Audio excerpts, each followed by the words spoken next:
Oh my God, what can I say about this journey. पोहोचलो एकदाचे मुंबईला.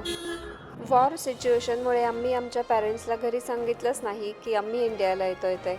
Immigration done.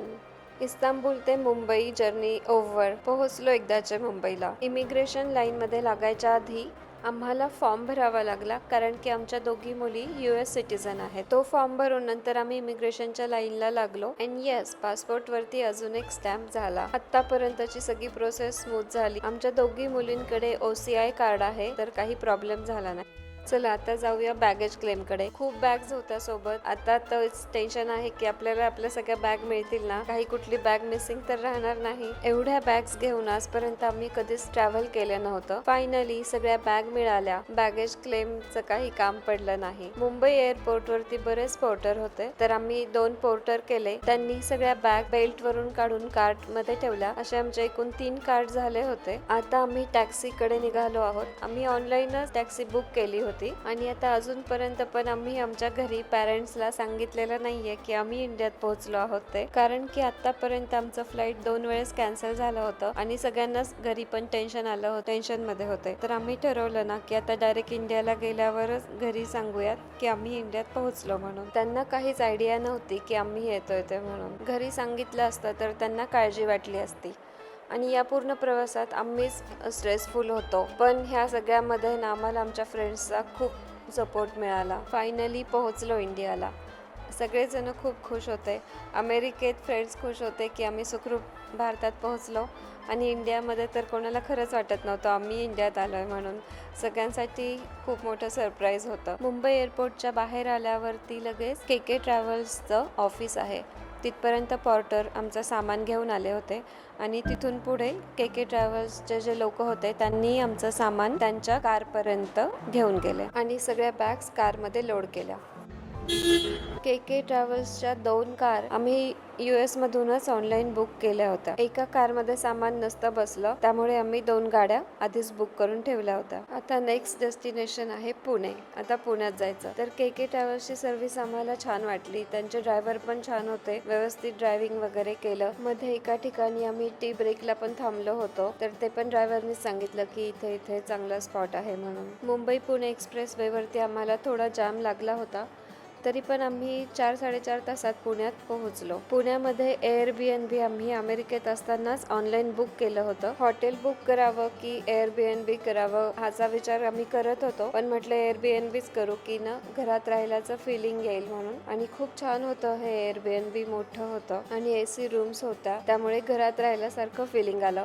हॉटेलवरती राहिलो असतो तर तिथल्या रूम थोड्या कंजेस्टेड राहिल्या असता आणि आमच्याकडे लगेज पण खूप होतं, एवढं सगळं सामान बसलं नसतं. त्यामुळे मग फायनली Airbnb बुक केला. इथे मग सगळं बॅग्स वगैरे सगळं सामान आरामात बसून गेलं आणि नंतर आमचं प्रोसेस होती की आता पुण्यामध्ये घर बघायचं राहण्यासाठी. तर आम्ही रेंटेड हाऊस बघायला सुरुवात केली. तुम्हाला माझ्या पुढच्या व्हिडिओजमध्ये ते बघायला मिळेलच. पुढचे व्हिडिओज पण खूप इंटरेस्टिंग असणार आहेत, तर प्लीज नक्की बघा आणि चॅनलला सबस्क्राईब करून टाका. आणि हे घर जे Airbnb आम्ही बुक केलं होतं ते पण खूप मोठं होतं. 2 मजली होतं. वरती पण रूम्स वगैरे होत्या आणि रूम पण खूप म्हणजे छान मोठा आणि फर्निचर वगैरे भरपूर होतं त्यामध्ये की आपलं सामान वगैरे सगळं बसेल. सगळ्या रूम मध्ये AC होतं, त्यामुळे ना गरमीचा त्रास काहीच जाणवला नाही. इथे ना वॉचमन होता, तर त्याने पण खूप हेल्प केली.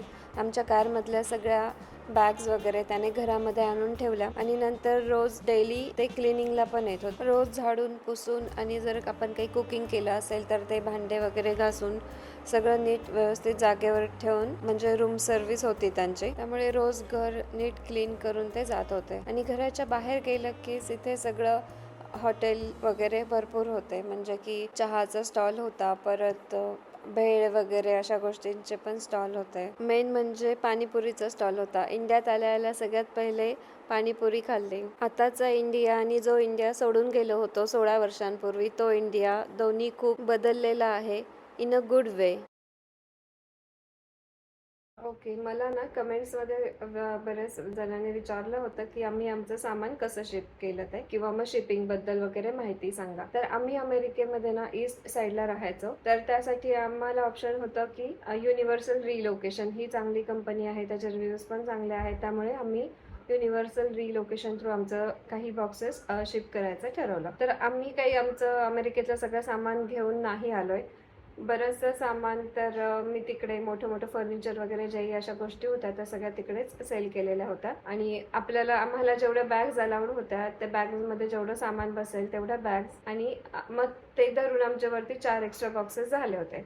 तर ते 4 बॉक्सेस आम्ही युनिव्हर्सल रिलोकेशन थ्रू शिफ्ट करायचं ठरवलं. तर बॅग्समध्ये तर मेनली आमचे कपडे आणि अशाच गोष्टी होत्या, थोडेफार घरातले आयटम्स. मग जे काही रिमेनिंग राहिलं होतं, जे सामान बॅगमध्ये नसतं बसलं ते सामान आम्ही बॉक्सेसमध्ये पॅक केलं. तर बॉक्सेसमध्ये आता काय गोष्टी होत्या माझ्याकडे, तर हाऊस होल्ड सामान होतं, जे काही मोठे मोठे कॅनव्हास फ्रेम वगैरे अशा गोष्टी होत्या ते होतं. शूज, बुक्स ह्या अशा गोष्टी होत्या, म्हणजे मिसलेनियस आयटम. ह्या गोष्टी आम्ही त्या बॉक्सेसमध्ये पॅक केल्या आणि बॉक्सेस भरून त्यांच्याकडे दिले. म्हणजे त्यांच्याकडे दिले काय, त्यांची सर्व्हिस अशी आहे की ते आपल्या घरी येऊन बॉक्सेस घेऊन जातात. आपण फक्त बॉक्समध्ये सामान भरायचं. ते आपल्याला एक असा पेपर देतात की त्याच्यामध्ये बॉक्सच्या आतमध्ये काय काय सामान आहे ते आपण त्या पेपरवरती लिहायचं आणि तो पेपर नंतर ते बॉक्सच्या वरती चिटकवतात. तर आम्ही असे एकूण 4 बॉक्सेस भरले होते, ज्यामध्ये की मोठमोठ्या कॅनव्हासच्या फ्रेम, शूज, आता मी सांगितलं तसे आयटम्स होते. म्हणजे माझ्याकडे फार काही असे ऑड आयटम्स नव्हते की ज्यामध्ये काही मला शिपिंगला प्रॉब्लेम येईल वगैरे. तर हे बॉक्सेस पॅक करून ते घरी येऊन घेऊन गेले. आणि बॉक्सेसचं जे काही साईज आणि वेट वगैरे ह्या गोष्टी आहेत तर त्या त्यांच्या साईटवरती त्यांनी मेन्शन केलेल्या आहेत. आणि हे बॉक्सेस ना इझिली अमेरिकेमध्ये होम डिपो किंवा लोज ह्या शॉपमध्ये इंटरनॅशनल शिपिंगचे बॉक्सेस मिळतात. तिथे पण कोणाला विचारलं तर ते पण दाखवतात. तर बॉक्सेसचं वेट पण जेवढं आपल्याला एअरलाईनचं एका बॅगचं वेट अलाउड असतं ना, तर तेवढीच त्याची पण वेटची लिमिट होती. म्हणजे एक बॉक्स 23 kgचा होता, अलाउड होता. तेवढं सामान त्याच्यामध्ये आपण भरू शकत होतो. आणि त्याची साईज पण त्यांच्या साईटवरती त्यांनी मेन्शन केलेली आहे. आणि मी तर म्हणेल की तुम्ही एकदा युनिव्हर्सल रिलोकेशनच्या साईटला भेट द्या. तिथे त्यांचं जे काही गाईडलाईन वगैरे जे काही आहे ते चेक करा. तुम्ही त्यांच्याकडून कोट पण घेऊ शकता. तर तुमचं जे काही सामान आहे त्याप्रमाणे ते तुम्हाला कोट पण देतील की किती किती अंदाजे तुम्हाला चार्जेस लागतील आणि काय ते. नंतर तुम्ही त्यांच्याशी कॉन्टॅक्ट करू शकता मेसेज थ्रू, ईमेल थ्रू. तर तेव्हा पण तुम्ही त्यांना अगदी तुमचं जे काही रिक्वायरमेंट आहे त्याप्रमाणे क्वेश्चन्स तुम्ही त्यांना विचारू शकता. मी तर ते सजेस्ट करेल की तुम्ही एकदा युनिव्हर्सल रिलोकेशनवाल्यांना साईटला व्हिजिट करा. तिथे इन्फॉर्मेशन बघा काय त्यांनी लिहिलेली आहे. त्यांना कॉन्टॅक्ट करा. मग ते तुम्हाला सगळी डिटेल इन्फॉर्मेशन देतील. कारण की त्यांचे रूल्स पण बऱ्याचदा असे चेंज होत असतात. त्यामुळे इट इज बेटर की तुम्ही त्यांच्याशी कॉन्टॅक्ट करा आणि त्यांना सगळे डिटेल विचारून घ्या. आणि मला पण म्हणजे हे मोठं फर्निचर किंवा घरातलं हाऊस होल्डमधले सगळेच आयटम घेऊन येण्याचा एक्सपिरियन्स नाही आहे. माझे फक्त 4च एक्स्ट्रा बॉक्स झालेले होते जे आम्ही घेऊन आलो. आणि त्यामध्ये पण अशा फार काही वस्तू नव्हत्या की ज्यामध्ये कस्टमला वगैरे काही प्रॉब्लेम येईल.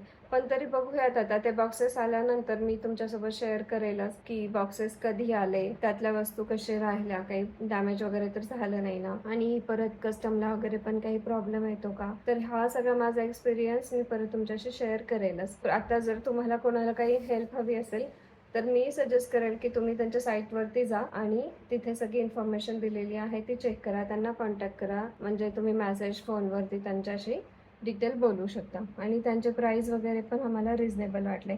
म्हणजे एअरलाईनपेक्षा तरी त्यांचे प्राइजेस कमीच होते. एअरलाईनला एका एक्स्ट्रा बॅगेजचे जेवढे पैसे लागत होते त्यापेक्षा ह्यांच्याकडे एका बॉक्सला कमीच लागले आम्हाला चार्जेस.